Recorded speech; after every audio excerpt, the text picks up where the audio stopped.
Bismillahirrahmanirrahim. Assalamualaikum warahmatullahi wabarakatuh. Alhamdulillahi wahdah. Wassalatu wassalamu ala man la nabiyya ba'dah. Wa ala alihi wa sahbihi wa man ittaba'a hudah. Ila yaumil qiyamah amma ba'd.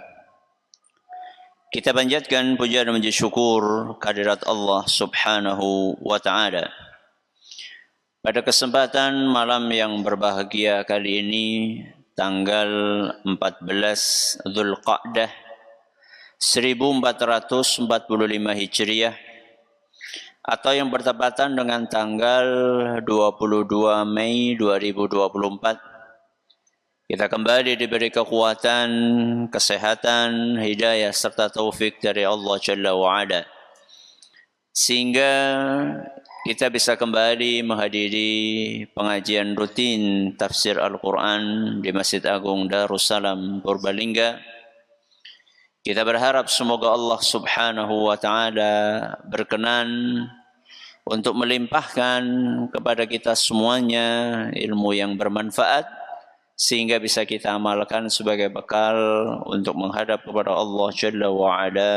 Allahumma amin.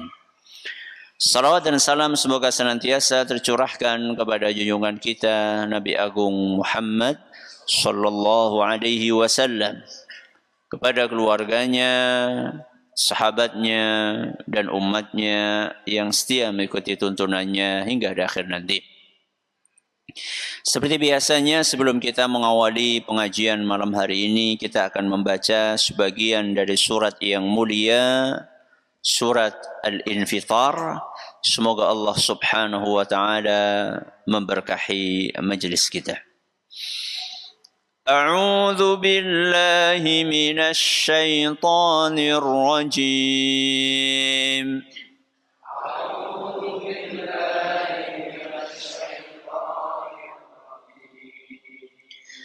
بسم الله الرحمن الرحيم.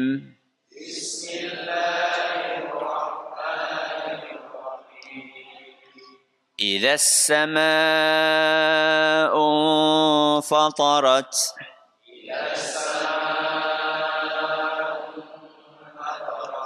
وإذا الكواكب انتثرت.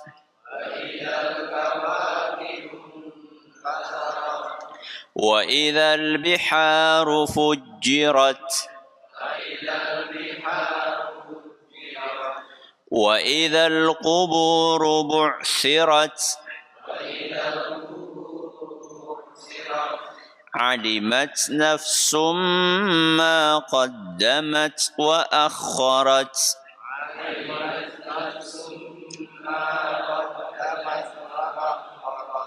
Para hadirin dan hadirat sekalian yang kami hormati dan juga segenap pendengar serta pemirsa rahimani wa rahimakumullah.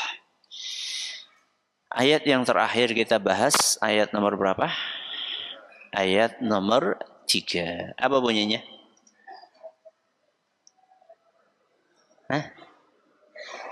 Wa idzal biharu fujjirat. Dan apabila laut meluap. Apa? Meluap. Sehingga saat itu bumi semuanya tertutup air. Ya.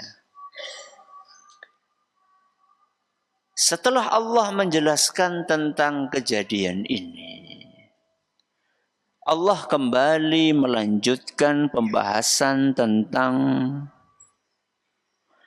kejadian lain di permukaan bumi. Kita pernah sampaikan di pengajian terakhir kita bahwa saat hari kiamat itu akan terjadi perubahan besar-besaran di alam semesta.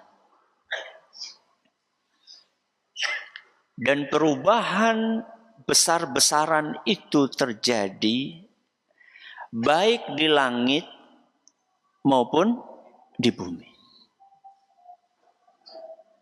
Jadi yang terjadi perubahan itu meliputi benda-benda yang di langit maupun yang di bumi. Sebagian perubahan yang terjadi di langit sudah Allah ceritakan di ayat yang pertama dan kedua. Apa bunyinya? Idzas samaun fatarat. Terus wa idzal kawakibun tasarat. Langit akan terbelah, bintang-bintang akan jatuh berserakan. Itu perubahan di mana? Langit. Setelah di ayat yang pertama dan kedua Allah menceritakan tentang perubahan di langit, maka di ayat yang ketiga dan keempat Allah menceritakan perubahan di bumi. Di antara perubahan itu Allah jelaskan di ayat yang ketiga. Wa idzal biharu fujirat.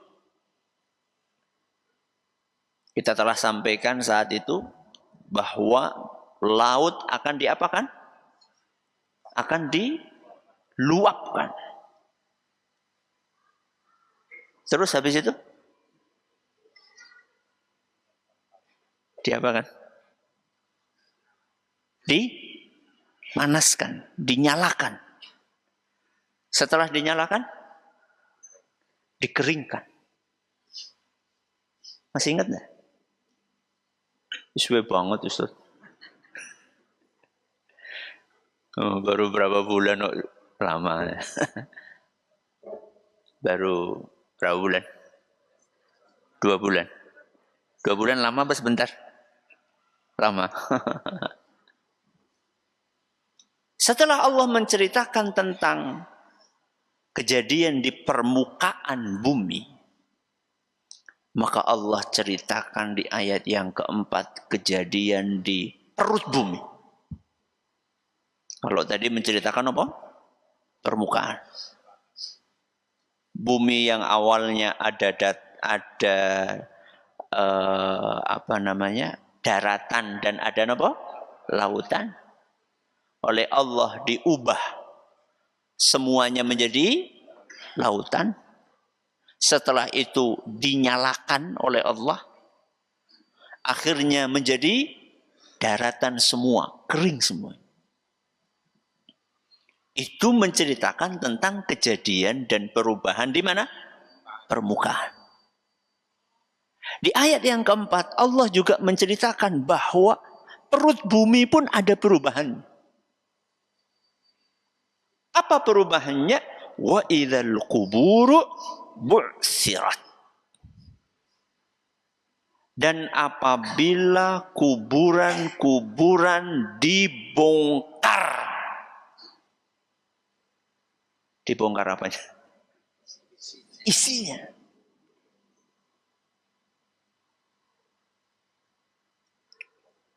Isinya apa? Rangka. Enggak ada. Yang masih utuh enggak ada. Ya adalah. Orang yang baru dikubur sehari sebelum kiamat. Ada. Ya adalah. Masa enggak ada? Kata Imam Al-Biqai rahimahullah. Setelah Allah menceritakan tentang kondisi laut, kemudian Allah berpindah menceritakan tentang isi kuburan. Itu adalah untuk menepis anggapan. Untuk apa? Menepis anggapan. Bahwa ketika bumi itu digenangi apa? Air. Terus diapakan? Dibakar. Itu sebagian orang mungkin akan berpikir, loh berarti ya jasad-jasad sudah apa? Sudah musnah. Kalau jasad-jasad sudah musnah berarti ya selesai. Nggak akan diapakan? Nggak akan dibangkitkan lagi. Maka untuk menepis kemungkinan munculnya anggapan itu, Allah Subhanahu wa taala menyampaikan di ayat yang keempat, wa idzal quburu bu'tsirat. Dan apabila kuburan-kuburan itu dibongkar isinya. Dari sekian banyak peristiwa yang terjadi di atas bumi, peristiwa dibongkarnya kuburan ini adalah salah satu yang paling mengerikan.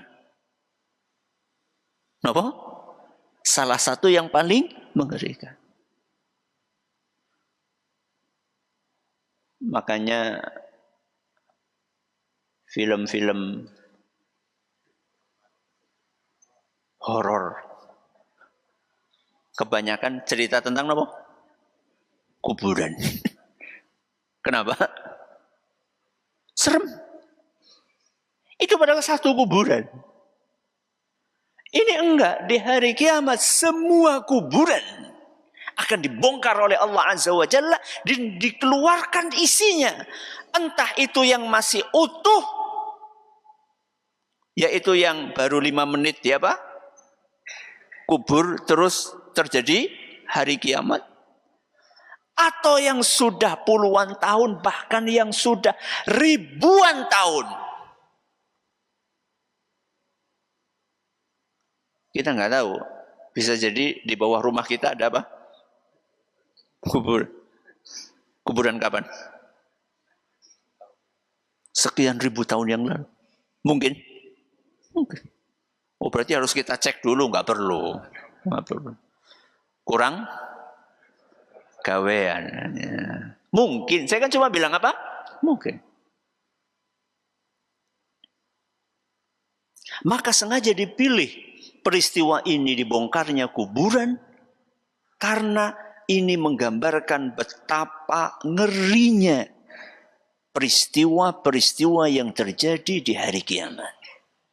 Pertanyaannya, wa idzal quburu bu'tsirat, apabila kuburan dibongkar, kapan dibongkarnya? Kapan dibongkarnya? Saat sangkakala ditiup. Sangkakala sih nopo? Trompet. Saat trompet ditiup oleh siapa? Ya malaikat siapa? Malaikat Israfil. Sinten? Israfil. Berapa kali malaikat Israfil meniup trompet? 2 kali apa 3 kali? Hah? 3 kali apa 2 kali? 2. Yakin? Ya. Pendapat yang lebih kuat, jadi ada 2 pendapat. Ada pendapat yang mengatakan 2 kali, ada pendapat yang mengatakan berapa? 3 kali. Karena memang beberapa dalil bisa dipahami seperti itu. Sebagian orang memahami dari sekian banyak dalil 2 kali. Ada sebagian ulama enggak, ada dalil yang lain 3 kali, bukan 2 kali. Tapi yang lebih kuat berapa kali? 2 kali. Wa idzal quburu bu'tsirat, apabila kuburan dibongkar, itu di tiupan yang pertama apa kedua? Pertama apa kedua? Kedua apa pertama? Masya Allah. Betul. Alhamdulillah. Mantap bener. Yang mantap salah kan orang penak. Lah terus tiupan pertama buat apa? Untuk mematikan makhluk yang saat itu tersisa. Untuk mematikan makhluk yang saat itu tersisa. Saat itu maksudnya kapan? Ketika hari kiamat. Apa dalilnya? Dalilnya adalah surat Az-Zumar. Surat Az-Zumar. Ayat 68. Ayat pinten? 68. Apa kata Allah Subhanahu wa taala? Wa nufikha fis-sur Dan sangkakala pun ditiupkan. Fasa'iqa man fis samawati wa man fil ardi illa man sya'allah. Begitu sangkakala ditiupkan, maka semua yang di langit dan yang di bumi akan mati. Kecuali yang dikehendaki oleh Allah subhanahu wa ta'ala. Tapi rata-rata apa? Mati. Yang di langit maupun yang di bumi. Yang di langit siapa? Malaikat. Malaikat. Mati. Yang di bumi? Manusia, hewan, tumbuhan. Kue toh? Apa lagi? Jin. Apa? Jin. Jin yang baik maupun jin yang jahat. Setan maupun jin muslim, semuanya mati. Ini adalah tiupan yang pertama. Kemudian Allah melanjutkan firman-Nya, "Tsumma nufikha fihi ukhra." Kemudian sangkakala itu ditiupkan kedua kalinya. Berarti tiupan yang kedua. Fa idzahum qiyamun yanzurun.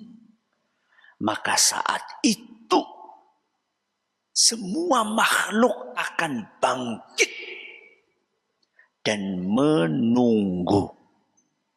Kenapa? Menunggu. Menunggu apa akan kita bahas habis ini. Berarti berapa kali ditiupkan? 2 kali. Yang pertama untuk apa? Mematikan. Yang kedua, membangkitkan. Surat apa? Az-Zumar ayat 68. Pertanyaannya, kenapa dibangkitkan? Apa?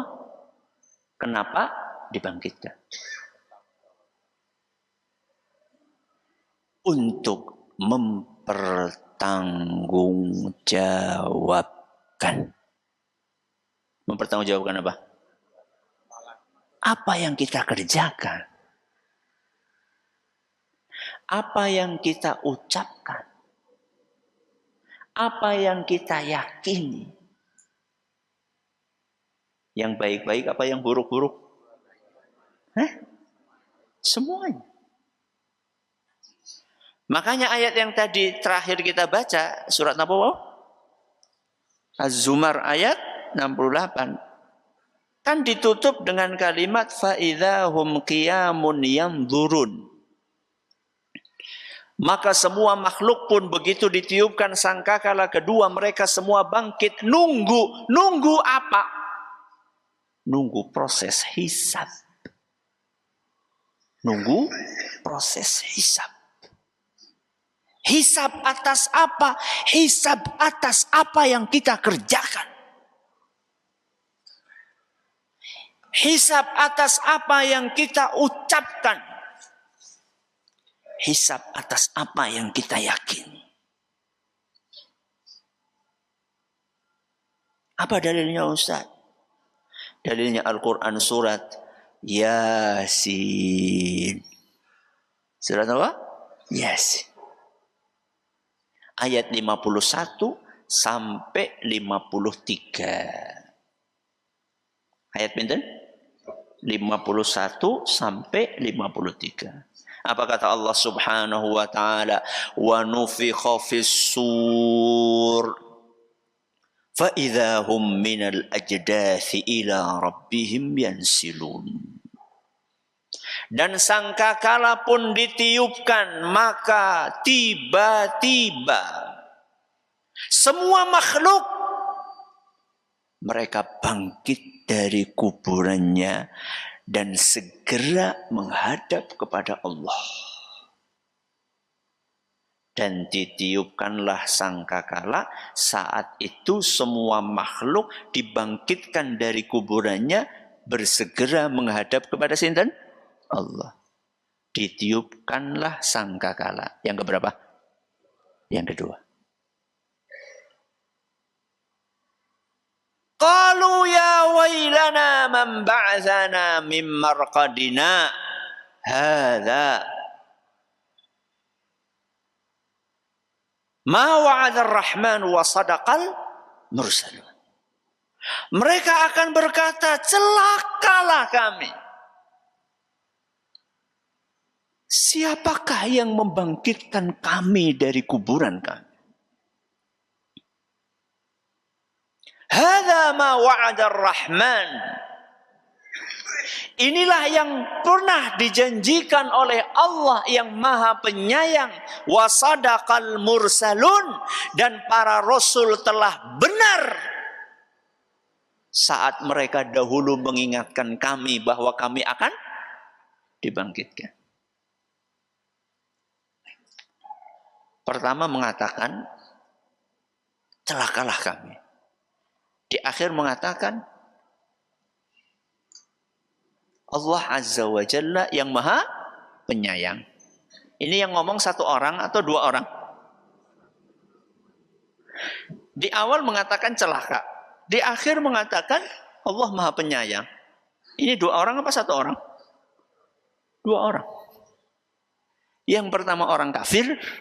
Yang kedua orang yang beriman. Jadi ketika dibangkitkan, siapa yang dibangkitkan? Orang kafir atau orang beriman? Semuanya dibangkitkan. Bedanya apa? Bedanya orang kafir begitu dibangkitkan ketakutan. Makanya dia mengatakan, ya wailana, celakalah kami.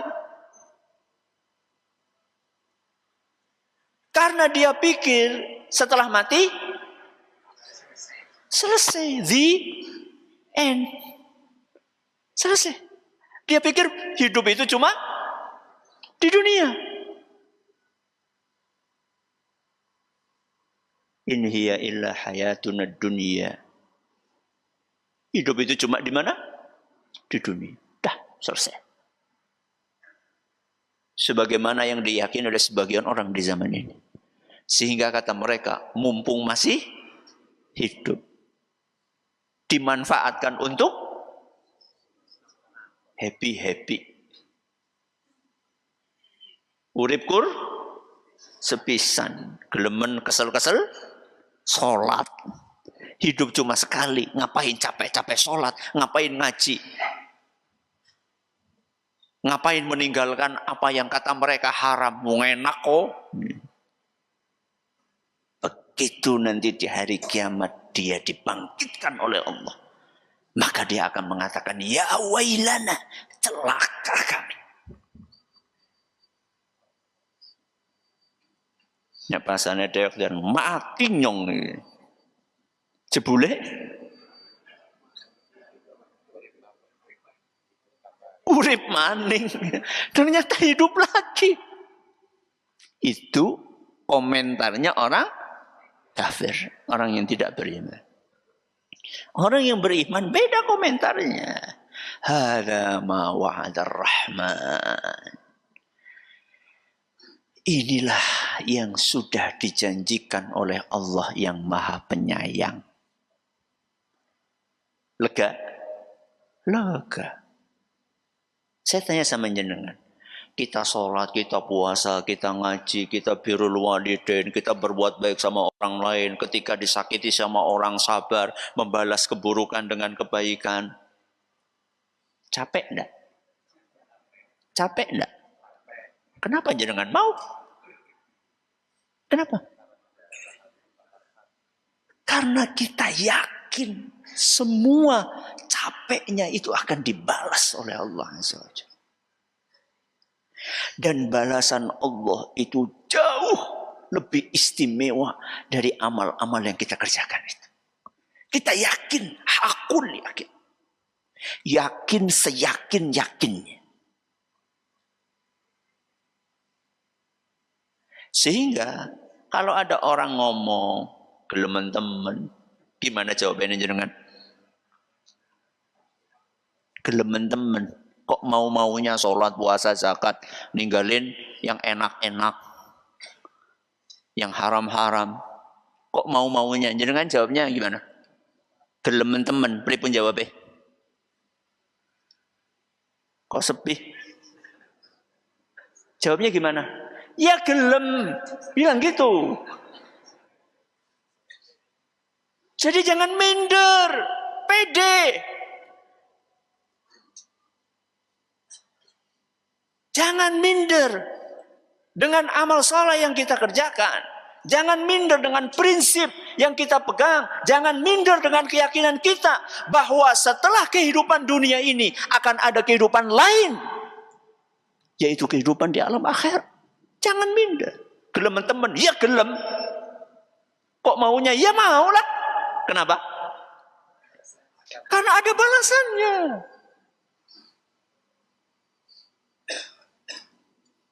Dan kita menikmati balasannya dalam durasi yang lebih lama atau yang lebih sebentar? Jauh lebih lama. Wong kita capeknya cuma 60 tahun paling. Balasannya? 6.000 tahun? Selama-lamanya. Khalidina fiha. Kenapa enggak mau? Ya maulah. Wong kita sering mendengar nasihat dari sebuah pepatah yang mengatakan berakit-rakit ke hulu. Engko disit kok wis bersenang-senang. Berakit-rakit ke hulu, berenang-renang ke tepian. Terus bersakit-sakit dahulu, bersenang-senang kemudian. Jangan dibalik.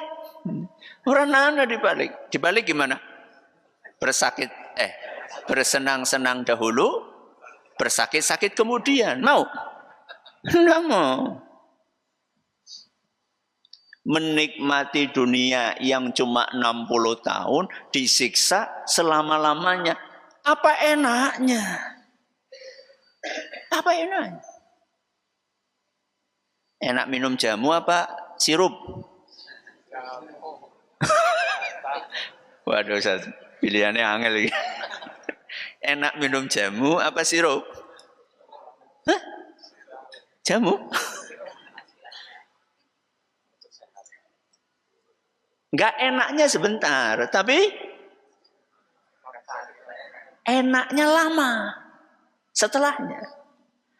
Kalau sirup enaknya sebentar, tapi enggak enaknya lama. Baik dalam jangka pendek maupun jangka panjang. Jangka pendek apa? Batuk, gatel, apanya? Tenggorokan. Itu baru jangka pendek. Jangka lama. Diabetes.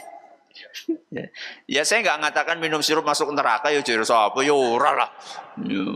Wong halal loh. Ya. Cuman saya lagi ngomongin bagaimana ketika kita itu mau capek sebentar, mau nggak enak sebentar, itu kita akan merasakan kenikmatan yang Masya Allah gitu loh. Jadi itu dua orang.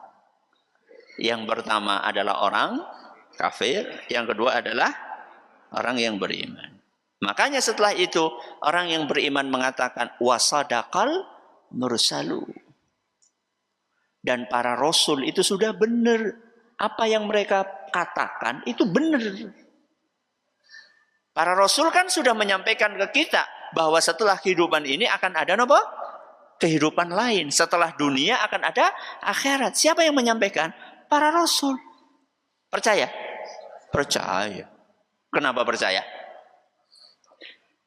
Karena mereka itu adalah manusia-manusia yang super jujur. Masa kita lebih percaya primbon daripada Al-Quran? Banget. Terlalu itu. Masa kita lebih percaya dukun daripada percaya Rasulullah Sallallahu Alaihi Wasallam? Gimana? Ya.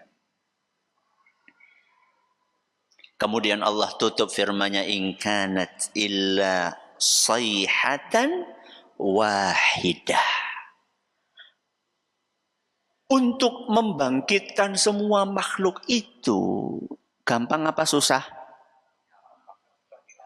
Bagi Allah Sangat gampang. Makanya kata Allah, in kanat illa sayhatan wahidah. Untuk membangkitkan semua makhluk itu hanya cukup dengan satu tiupan saja. Tiupannya siapa tadi? Malaikat Israel. Cuma satu tiupan langsung bangkit semuanya. Fa idahum jami'ul ladaina muhdharun.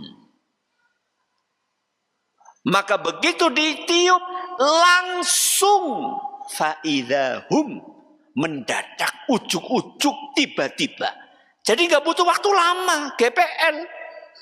Nggak perlu lama. Gampang banget bagi Allah untuk membangkitkan kita. Ini untuk menunjukkan bahwa hari kebangkitan itu pasti terjadi. Dan itu untuk Allah, bagi Allah. Itu sangat mudah. Gak ada yang susah. Padahal jumlah makhluk yang dibangkitkan berapa? Enggak tahu. Belum pernah ada apa? Sensus. Dari zaman Nabi Adam alaihissalam sampai hari kiamat. Tukang sensusnya siapa? Ya. Mungkin miliaran, mungkin triliunan, saya tidak tahu. Dan itu ingat loh, nggak cuma manusia, jin juga, malaikat juga, binatang juga, semua. Baik. Ayo kita kembali ke ayatnya tadi. Apa bunyinya? Wa idzal quburu bu'sirat. Dan apabila kuburan dibongkar, isinya dikeluarkan. Apa isinya? Manusia yang dikubur. Pertanyaannya, kalau yang nggak dikubur gimana?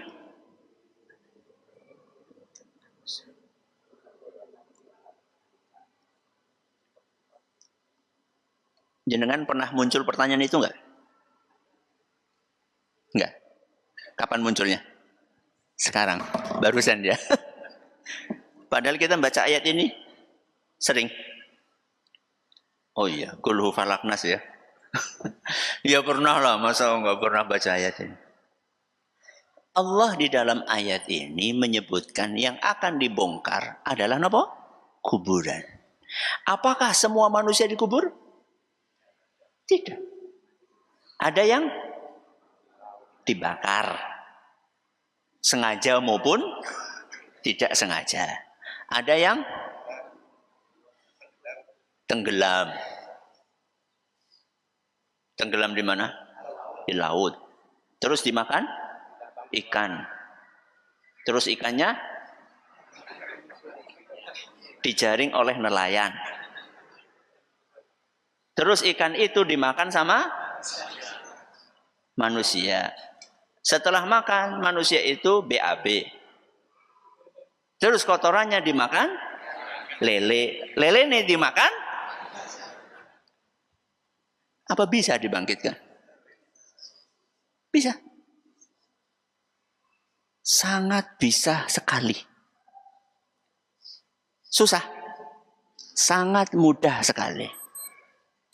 Caranya bagaimana? Udu urusannya dewek.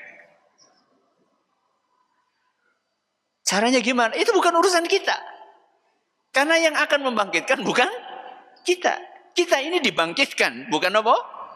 Membangkitkan. Yang akan membangkitkan itu Allah. Yang ala kulli syai'in qadir. Allah yang maha kuasa atas segala sesuatu. Idza arada syai'an an yaqula lahu kun fayakun. Ketika Allah menghendaki sesuatu, Allah cukup mengatakan kun. Kun, napa kun? Jadilah, maka akan terjadi. Gampang sekali buat Allah. Nah terus kenapa kok di dalam ayat tadi disebutkan kuburan, Ustaz? Karena rata-rata orang dikubur. Jadi ayat ini lagi membahas tentang mayoritas. Rata-rata manusia. Lah terus yang nggak dikubur bagaimana? Ya sudah dijelaskan di ayat yang lain. Al-Quran kan nggak cuma satu ayat. Al-Quran kan banyak ayat. Ketika kita memahami sebuah ayat Al-Quran, ini perlu apakan ini? Dikorelasikan, dihubungkan, dipadu-padankan dengan ayat-ayat yang lain. Contoh, dalam surat Al-Hajj ayat 6. Surat apa? Al-Hajj ayat 6. Apa kata Allah Subhanahu wa taala? Dzalika bi annallaha huwal haq. Ketahuilah bahwasannya Allah itu maha benar. Apa?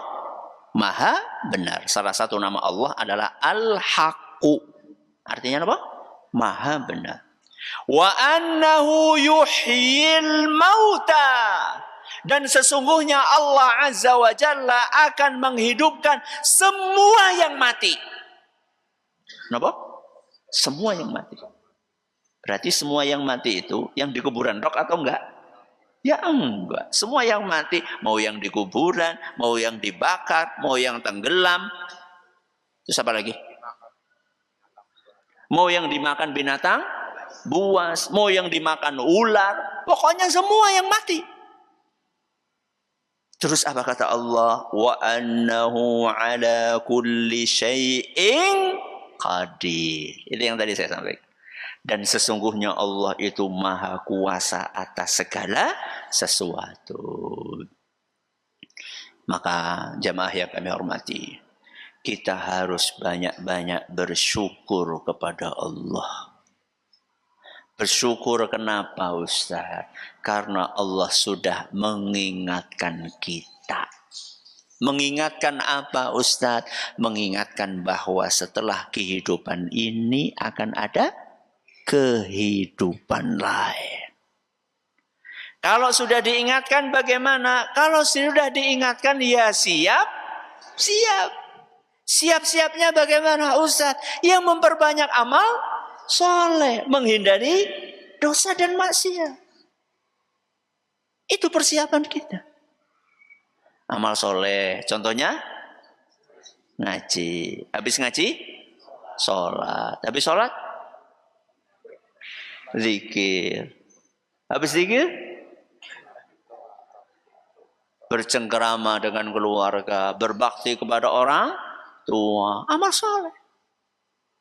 Dan hindari dosa dan maksiat.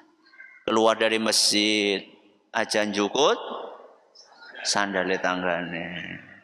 Itu persiapan menghadapi akhirat. Walaupun sandale tanggane lebih apik, jangan diambil. Sambil nunggu istri datang, jangan jelalatan. Itu menghindari masih.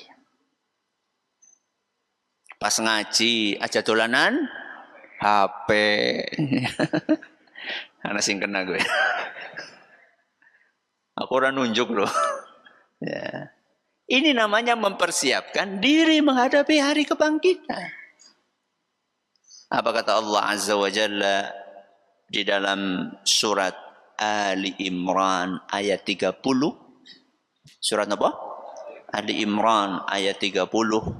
Yauma tajidu kullu nafsin ma amilat min khairin muhdara. Pada hari itu, hari apa? Hari kiamat. Setiap orang akan melihat dan menyaksikan balasan atas kebaikan yang dia kerjakan. Jadi capeknya kita itu akan dibalas. Kebaikan toh? Enggak. Wa ma amilat min su. Begitu pula perbuatan buruk yang kita kerjakan.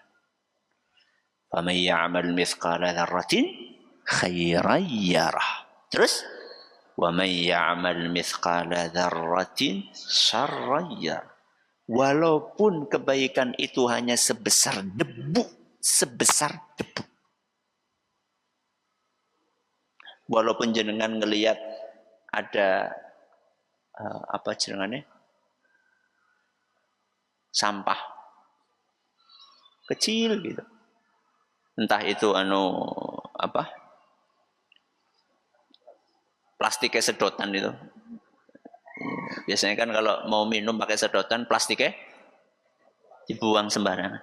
Walaupun jenengan cuma ngelihat ada plastik sedotan di masjid, jenengan pungut. Sekecil itu amal soleh yang kita kerjakan, kita akan dapatkan balasannya. Tapi sebaliknya,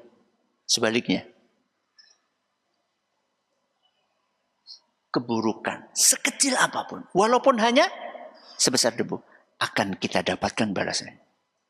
Walaupun cuma buang plastik sedotan. Ayo kok. Berarti yang dapat balasan yang buang apa yang ngambil? Hah? Dua-duanya. Yang buang sembarangan dapat balasan, yang ngambil dapat balasan. Terima kasih atas perhatiannya. Mohon atas segala kekurangannya. Kita akhiri. Subhanakallahumma wa bihamdika asyhadu an la ilaha illa anta astaghfiruka wa atubu ilaik. Assalamualaikum warahmatullahi wabarakatuh.